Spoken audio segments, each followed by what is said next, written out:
¿Qué tal, queridos hermanos? Reciban un cordial saludo por parte de un servidor. Es un privilegio el poder estar con ustedes en esta hora, el compartir por un momento la palabra de Dios, meditar en ella y saber que el Señor tiene siempre un mensaje especial para cada uno de nosotros en las diferentes situaciones de nuestra vida que pasamos a lo largo de nuestra existencia en esta tierra. Bien es cierto que la sociedad en la que estamos viviendo últimamente se desenvuelve en un caos ideológico, en un caos emocional debido a las situaciones que estamos enfrentando como sociedad. Recordaremos que esta pandemia nos ha dejado enclaustrados en casa prácticamente durante un año. Y cuando la humanidad pensaba que todo estaba llegando en tranquilidad, pareciera ser que un nuevo rebrote viene y hace sucumbir nuevamente las esperanzas de la nueva tranquilidad que esperaba la humanidad. La semana pasada fuimos testigos de las noticias que pudimos visualizar, escuchar, investigar por medio de las redes sociales o de Internet, en los diferentes canales acerca de la situación que está pasando en la India, Brasil, Colombia, la caída del metro en Ciudad de México. Y son situaciones que vienen a dejar en la mente de cada persona qué es lo que está sucediendo. Es por eso que en esta hora quiero tomarme unos breves minutos para que podamos profundizar en la palabra de Dios y analizar un texto que es hermoso, hermoso en esencia porque nos da promesa y aparte de la promesa que nos da seguridad, nos da certidumbre en medio de la incertidumbre que estamos viviendo, pero sobre todo nos da la confianza plena de que nuestro Dios tiene el mundo en su control, que todo cuanto sucede en este mundo, todo cuanto acontece, el Señor lo tiene en su mano y sabe hasta dónde puede llegar la maldad, dónde puede llegar el dolor, y Él le dará el fin que se necesita en el momento adecuado. Así que antes de iniciar con nuestro estudio de esta hora, quiero invitarte conmigo para que vayamos a nuestro Padre Celestial en una oración. Vamos a orar. Padre, te damos gracias porque eres bueno con nosotros, porque a cada momento podemos contemplar tu amor, tu misericordia y tu bondad en nuestras vidas. El hecho de abrir los ojos a un nuevo día, de terminar un día más sobre esta tierra, de tener un plato con alimento en nuestra mesa, una camisa, un pantalón que vestir. El sencillo hecho, Señor, de poder llenar nuestros pulmones con oxígeno es prueba palpable de que tú nos amas. Y en ese amor, Señor, es que venimos a ti, clamamos de tu dirección, de tu bendición, de tu provisión divina, y que al abrir tu palabra, Señor, no sean nuestros pensamientos los que lleguen, que no sean nuestras palabras las que se oigan, sino seas tú el que nos habla por medio de la Escritura. Solamente la Escritura, solamente por fe y solamente por gracia en Cristo Jesús. Esto te lo pedimos en la preciosa sangre de aquel que la derramó en favor de nosotros. Amén. Hay un texto, como te comentaba, que me llama mucho la atención, que nos brinda esperanza, certidumbre en medio de la incertidumbre. Eh, Vas a escucharme en medio de esa reflexión repetirla varias ocasiones, esta fraseología. Quiero que vayas conmigo con tu Biblia. Yo sé que tienes tu Biblia allí, no sé si la tienes digital, no importa si la tienes en el celular, si la tienes en el celular, en la tableta, en la computadora, eh, o estás viendo este programa por tu pantalla televisiva, no sé, pero si tienes tu Biblia física, sácala. Y vamos a analizar un par de textos en los cuales quiero que centremos nuestra reflexión de esta hora. Pastor Vivos me decía, tienes de 15 a 20 minutos, así que vamos a tratar de ser breves para poder conjugar esta serie de ideas en un momento corto y dejar un mensaje claro de esperanza para cada uno de nosotros. Quiero que veas conmigo el libro de Juan. El libro de Juan en el capítulo 14. Y es interesante cuando hablamos de Juan porque Juan se distingue de sus compañeros de evangelios. Sabemos que hay cuatro evangelios, los sinópticos, sinopsis porque se leen sinopsis de comparación para ver lo que dice uno y lo que dice otro, y así tener una perspectiva amplia de lo que el Señor quiere transmitirnos por medio de los evangelios. Y cada uno de los evangelistas plasma de una manera particular el hacer y el deseo de Cristo Jesús en esta tierra. Como me habrás escuchado predicar en ciertas ocasiones y me has escuchado en otros temas, soy fanático de los evangelios. Anteriormente era fan del libro de los jueces y otros libros del Antiguo Testamento. Sin embargo, de un tiempo a la fecha, he agarrado un amor extraordinario por los evangelios. Los evangelios enmarcan y delimitan la obra de Jesús de diferentes maneras.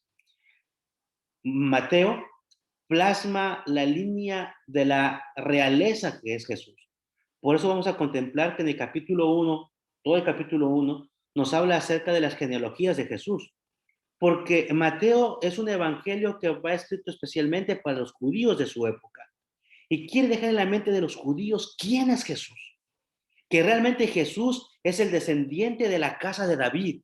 Y no solamente el descendiente de la casa de David, sino es parte de la descendencia de Jacob. Y no solamente de la descendencia de Jacob, sino que va más allá, es parte de la simiente de Abraham.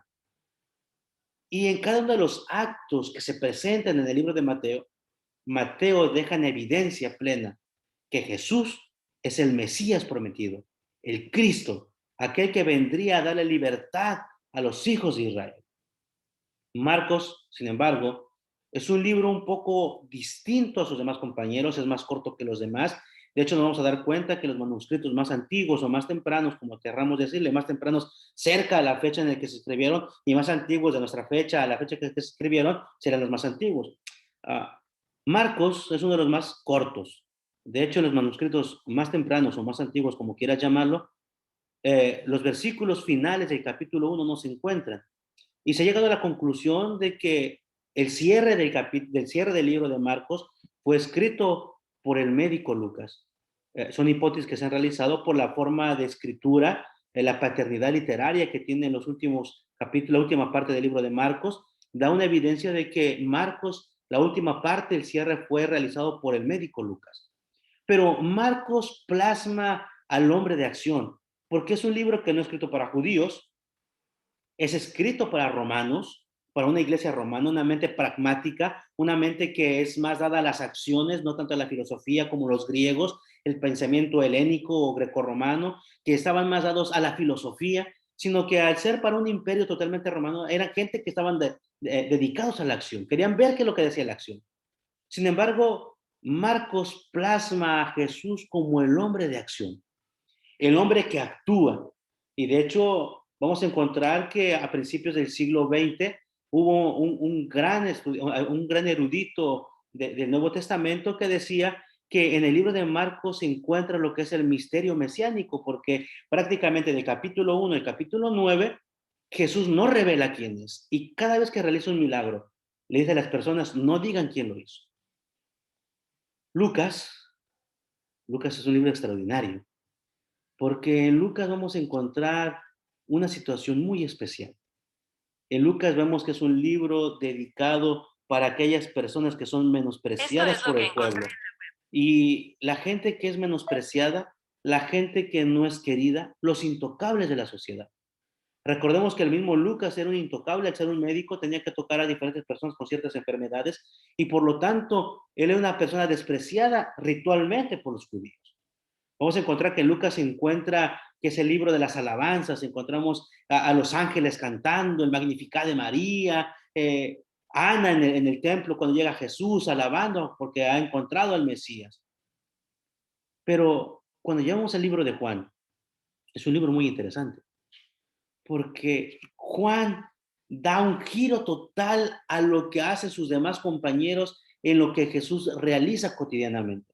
Vamos a encontrar que lo que es la noche previa a la pasión de Cristo, la noche donde se implementa la Santa Cena, donde toma la Pascua Jesús, Mateo, Marcos y Lucas, toman tiempo necesario para expresar y pintar un cuadro hermoso de esa última cena con Jesús.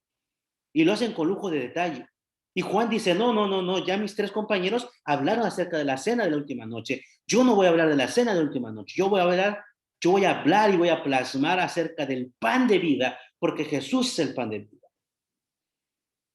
Pero en un mundo tormentoso en el que nos desenvolvemos, cabe mencionar todo esto porque cuando tú vas a los evangelios vas a encontrar el sosiego al corazón que necesitas según las circunstancias que tú estás pasando. Te mencionaba al inicio de esta reflexión que estamos en unos momentos cruciales de la vida de la humanidad.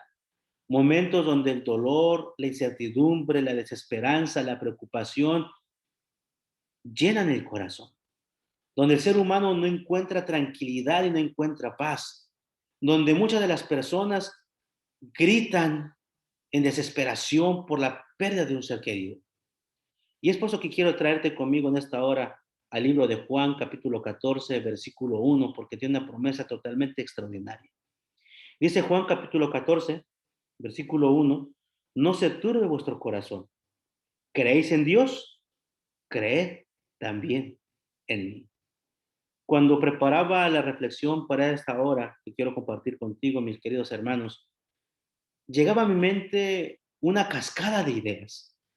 Y podría decir, como uno de mis docentes en algún momento mencionó, he tomado prácticamente una deformación académica y cada vez que veo un texto en la Biblia, trato de irme a lo que dice el texto en el griego y qué es lo que me quiere decir el griego acerca del texto que estoy leyendo, que estoy analizando, cuál es la funcionalidad de las palabras que estoy leyendo, cómo fue construido el verbo. Y es extraordinario cuando hablamos acerca de este versículo que tenemos justamente aquí en la Biblia, en el libro de Juan, porque inicia diciendo, no se turbe vuestro corazón. Y vamos a encontrar que prácticamente es la secuencia de lo que dice el capítulo 13 en los últimos versículos, del versículo 36 al 38, y es la secuencia que hay, porque el versículo 36 del capítulo 13 dice, y le dijo Simón Pedro, Señor, ¿a dónde vas? Y Jesús le respondió, a donde voy no me puedes seguir ahora, pero me seguirás después. Ahí están hablando acerca de que Jesús estaba advirtiéndoles de que su tiempo sobre esa tierra estaba llegando a su fin. Pedro le dice, Señor, a donde tú vas, yo voy a ir. Y versículo 37 le dijo Pedro, Señor, ¿por qué no te puedo seguir ahora? Mi vida daré por ti. Y es que Pedro se sentía seguro acerca de su fe, de su confianza, de su amor por Jesús y estaba dispuesto a ir aún hasta la muerte. Lo podemos leer en los evangelios, en otras partes, acerca que le dice a Jesús, Señor, estoy dispuesto a ir a la cárcel o a la muerte contigo. Y en el versículo 38 Jesús le dice, ¿tú darás la vida por mí? De cierto te digo, no cantará el gallo sin que me hayas negado 3 veces. Recordemos que la fracción, cuando se fracciona la Biblia en capítulos y versículos, se hace mucho tiempo después de que la Biblia sea escrita, de que los evangelios hayan sido escritos. Y prácticamente es una secuencia que hay del capítulo 13, versículo 38 al 14:1, prácticamente la misma secuencia, la misma idea, no hay un lapso de tiempo distante, es simplemente la continuidad del versículo 38 del capítulo 13, lo que continúa, porque en la mente de los discípulos estaba esa situación compleja de qué va a pasar después de que el maestro se vaya, qué va a pasar después de que el maestro no esté con nosotros, qué va a pasar con nosotros, nuestros sueños, nuestras ambiciones, nuestros ideales se habrán ido por tierra, qué va a pasar mañana. Y en respuesta a eso, Jesús les contesta, porque recordemos lo que es el versículo 38, lo que le dice a Pedro, tú darás la vida por mí, tú no la vas a dar la vida por mí, al contrario, antes de que el gallo cante, tú me habrás negado 3 veces, porque se van a escandalizar de mí, dicen los evangelios, se van a escandalizar del Hijo del Hombre y cada quien va a salir corriendo por su lado y no habrá nadie que se quede. Y en medio de esa situación que los discípulos están pensando de que su mundo está por derrumbarse, así como el mundo en el que vivimos está por derrumbarse, Jesús les da una promesa. No se turbe vuestro corazón. Te decía que me gusta analizar el texto cuando estoy leyendo la Biblia y ver qué es lo que dice prácticamente en el original, en el griego, y me puse a indagar un poquito. Y la palabra para turbar es terasetao. Viene de la palabra tereo, que es turbar, alzar la voz, es entrar en una condición de intranquilidad, es sentirse atormentado, es sentir que la paz se ha ido, es como cuando llegas a un lugar y algo está tranquilo o un agua está tranquila y la sangoloteas y la agua se mueve. Y a eso es turbar. Y de hecho me puse a investigar un poquito lo que dice el diccionario de la Real Academia acerca de la palabra turbar. Y dice es alterar, interrumpir el estado curso natural de algo, es sorprender, aturdir a alguien, de modo que no acierte a hablar o a proseguir de lo que estaba diciendo, es irrumpir, violentar molestamente, es llevar a una persona al miedo irracional. Eso es lo que es el diccionario. Pero cuando vemos en el griego lo que quiere decir terazao o terazo o terazate, que son prácticamente las conjugaciones verbales para esta palabra, es simplemente llegar a un momento de miedo incontrolable en las personas. una preocupación incontrolable. Y Jesús le dice a sus discípulos, no tengas miedo, no te llenes de terror, no te espantes, no te preocupes más de la cuenta. No dejes que tu corazón se amedrante por lo que está sucediendo. Si crees en Dios, cree también en mí. Y esta palabra de terazo, que aparece de aquí, de turbar, se presenta prácticamente 2 veces en el mismo capítulo. Esa misma palabra se presenta en el capítulo, dando una connotación de que el Señor quiere que las personas lleguen a una comprensión de la paz que Él puede dar. Porque aquí, por lo menos en Juan, en el capítulo 14, versículo 1 y en el versículo 27, la palabra turbar se presenta como un participio absoluto. Es un participio absoluto que nos deja en la mente la idea de que es una palabra, una construcción gramatical compuesta. Y en esta composición gramatical compuesta nos lleva a la seguridad de algo. Dice Jesús, no se turbe vuestro corazón, no tengas miedo, no te espantes. ¿Crees en Dios? Cree también en mí. Porque las promesas que yo te haga a ti son promesas que voy a cumplir siempre. Quiero que vayas conmigo al versículo 27, de ahí mismo del capítulo donde estamos, en San Juan capítulo 14. Porque se vuelve a repetir otra vez la palabra turbar. Pero primero aparece en Juan capítulo 14, versículo 1, al principio como no te turbes, no tengas miedo. Y la esperanza viene después. No te turbes, no tengas miedo, crees en Dios, cree en mí. Y si tú crees en mí, todo va a estar bien. Pero en el versículo 27, prácticamente la construcción gramatical cambia y aparece de la siguiente manera. La paz os dejo, mi paz os doy. No se las doy como el mundo la da. No se turbe vuestro corazón ni tenga miedo. En esos dos textos podemos encontrar que el Señor nos da una esperanza en medio de un mundo que se revuelve en la incertidumbre constantemente.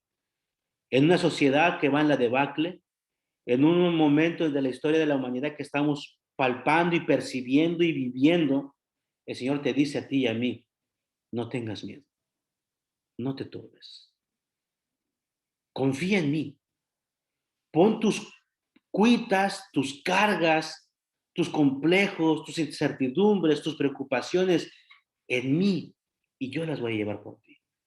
Si tú las echas en mí, va a ser más ligera tu carga. Hoy en día, mi querido hermano, mientras el mundo se turba, mientras el mundo tiene miedo por el futuro que está a las puertas, mientras el mundo está viendo la misma decadencia y la destrucción de sí mismo a través de esta pandemia, de los problemas sociales, de los problemas económicos, los problemas familiares, los problemas matrimoniales, los problemas que se viven continuamente, podemos decir que podemos confiar en Cristo Jesús. Ahora, quiero decirte algo. El hecho de que tú confíes en el Señor no quiere decir que tus problemas van a desaparecer. No quiere decir que tú crees en el Señor, le dices, Señor, creo en tu palabra, y como por arte de magia tus problemas desaparecieron, tus deudas se cancelaron, tu problema familiar se resolvió, en el trabajo que te iban a correr, ya no te van a correr, ya te van a ascender. No, no quiere decir eso, porque Jesús mismo dijo, en el mundo tendréis aflicción, pero no tengas miedo, yo he vencido al mundo. Y con esa promesa que Jesús nos da de que Él ha vencido al mundo y de que en medio del mundo tendremos aflicción, nos viene la promesa de Juan 14:1 y Juan 14:27, donde dice, no se turbe vuestro corazón, mi paz te dejo, mi paz te doy. Mi querido hermano, en esta hora quiero que quede esto en tu mente. Si te sientes amedrentado por el futuro, si sientes la zozobra que da el no saber la certeza de lo que viene mañana, si estás preocupado por esta contingencia que estamos viviendo, si estás preocupado tal vez por el trabajo, porque ya no hay trabajo, o sea, por despedirte, o porque la condición que se está viviendo en el mundo es así de apremiante, puedes confiar en el Señor, porque sus promesas son eternas y el Señor cumple su promesa. Y la promesa es que si tú y yo confiamos plenamente en Él, la recompensa que Él nos dará es totalmente exquisita, porque viene en el versículo 2 del capítulo 14. En la casa de mi Padre muchas moradas hay, Y si así no fuera, yo os lo hubiera dicho. Voy pues a preparar lugar para vosotros, y si me voy y os preparo lugar, vendré otra vez y tomaré a mí mismo para que donde yo esté, vosotros también estéis. Quiero culminar con el siguiente versículo, con el siguiente pasaje de la Biblia, que se encuentra en Apocalipsis capítulo 21, versículo 1, 2 y 3. Porque viene en relación. Quizá en este mundo sufriremos de diferentes maneras, quizá pasaremos por diferentes circunstancias, quizá tendremos que padecer la muerte o la pérdida de un ser querido, o ya la hemos pasado en este periodo de contingencia que hemos estado viviendo.